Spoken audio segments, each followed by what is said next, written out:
మీ call మా internal training కొరకు record చేయబడును. మీ విలువైన ఫీడ్బ్యాక్ కొరకు ఒక ఐడియా సోదరు మీకు ఎలా సహాయపడగలను? దయాపరుడు ఏం లేదు, మా పైసలు కట్ అయినాయి సార్. మీ బ్యాలెన్స్ కట్ అయిందా సార్? ఎప్పుడు కట్ అయింది సార్? నిన్న కట్ అయింది సార్. ఎంత? 5 రూపాయలు ఇవో లోన్ తీసుకున్నా, 4 రూపాయలు నాకు ఇచ్చారు, 5 రూపాయలు మీరు తీసుకున్నారు, 20 రూపాయల కరెంట్ నేను వేసిన సార్. 1 రూపీ సర్వీస్ ఛార్జ్ పెడతాం సార్, అందుకే. కరెక్టే, ఓకే. ఆపదల 4 రూపాయలు ఇచ్చారు, ఆదుకునేటప్పుడు 5 తీసుకున్నారు, కరెక్టే కాదంటేను అది ఓకే, కరెక్ట్ పద్ధతే. ఓకే, దాని విషయంలో నాకేం ప్రాబ్లం లేదు. నేను 20 రూపాయల కరెంట్ తెచ్చి ఇచ్చిన నిన్న. 20 రూపీస్ కార్డ్ రీఛార్జ్ చేయించారా సార్? అంటే చేపిస్తే మీ 5 మీరు తీసుకున్నారు, నా పైసలు నాకు ఇచ్చారు, 8 రూపాయలు అట్టుగానే అడిగేసారు. నేను ఫోన్లు చేసి 4 ఫోన్లు చేసిన కావచ్చు గంటే, మిగతా మాత్రం మొత్తం 7 అడిగి నూకిరు నన్ను. ఆ 8 రూపాయలు ఎందుకు తీసుకున్నారు నాకు కావాలి ఇప్పుడు.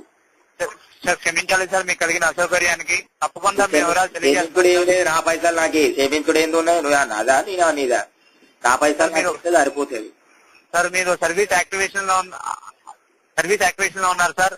హనుమాన్ వ్యాప్ స్టోర్ అనే సర్వీస్ సార్. మీకు దానికోసం 5 రూపీస్ కట్ అయింది సార్. ఏంటిది వ్యాప్ స్టోరా? హంగామా వ్యాప్ స్టోర్ సార్. అది నాకెందుకు, దానివల్ల యూజ్ చెప్పండి సార్. ఆ సర్వీస్ మీరు యాక్టివేషన్ లో ఉన్నారు సార్, అందుకే మీకు 5 రూపీస్ కట్ అయింది. నువ్వు నాకు అర్థం కాదు, నాకు అర్థం యాక్టివేషన్ ఎవరు చేసాడో నాకు తెలియదు. మీ తరఫు నుంచి సార్, మీ తరఫు నుంచి యాక్టివేషన్ జరిగింది సార్. డే టు టైం కూడా ఉంది సార్ మా దగ్గర సార్, అందుకే మీకు టూల్ ఫ్రీ అని మెసేజ్ ఎందుకు పంపుతారు నాకు అర్థం కాదు. ఇంకోసారి కస్టమర్ కేర్ నాకు ఒక్క మెసేజ్ వచ్చినా కానీ మంచిగా ఉండదండి.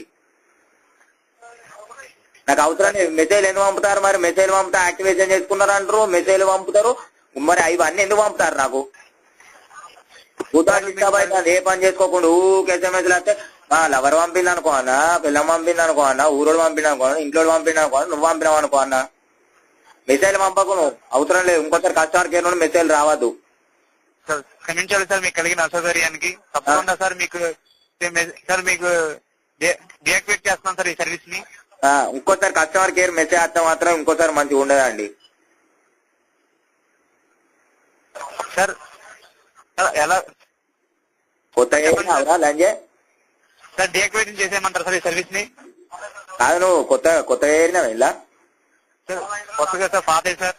పాతేనా? మరి ఎందుకు నచ్చి అవుతానా అట్లా అట్టిగానే సార్? ఈ సర్వీస్ ని డియాక్టివేట్ చేయమంటారా సార్? సార్ తప్పకుండా సార్. మీ మొబైల్ కు మెసేజ్ వస్తుంది సార్, ఈ సర్వీస్ డియాక్టివేషన్ అయినట్టు. టైము డేట్ ఉంటుంది సార్. ఆ టైం లోపల మీకు ఈ సర్వీస్ డియాక్టివేషన్ అయిపోతుంది సార్. మీకు ఇక నుంచి ఎప్పుడు మీకు ఏ సర్వీస్ నుంచి మీకు మెసేజ్ రావు సార్. సార్ ఫ్యూచర్ లో ఎప్పుడైనా మీరు ఏ సర్వీస్ యాక్టివేషన్ కానీ డియాక్టివేషన్ కానీ చేసుకోవాలంటే మా టోల్ ఫ్రీ నెంబర్ 125 కాల్ చేయండి సార్. నువ్వు టోల్ ఫ్రీ అనకురా, నీ గుద్ద వాళ్ళు తెముతాం. ఇంకోసారి టోల్ ఫ్రీ అనకు, పైసలు దెంగేడి దెంగుతారు, మళ్ళీ టోల్ ఫ్రీ అంటారా? బోచుడికే దెంగుతారు పైసలు, మళ్ళీ టోల్ ఫ్రీ అంటారు బోచుడికే. సార్ మీరు అసభ్యంగా మాట్లాడితే కాల్ కట్ అయిపోతుంది సార్. కాల్ కట్ అవు, నా పైసలు నాకు కావాలి ఇప్పుడు, నా పైసలు నాకు కావాలి. అది ఏంటిదో నాకు తెలియదు, హంగామా వ్యాప్ ఎక్కడిదో నాకు తెలియదు. అది డిసాక్టివ్ చేసి ఇది నువ్వు నా బ్యాలెన్స్ నాకు ఫస్ట్ గదంతా కాదు కానీ. సార్ పైసలు మాత్రం రీఫండ్ రావు సార్. సార్ పైసలు మాత్రం రీఫండ్ రావు సార్.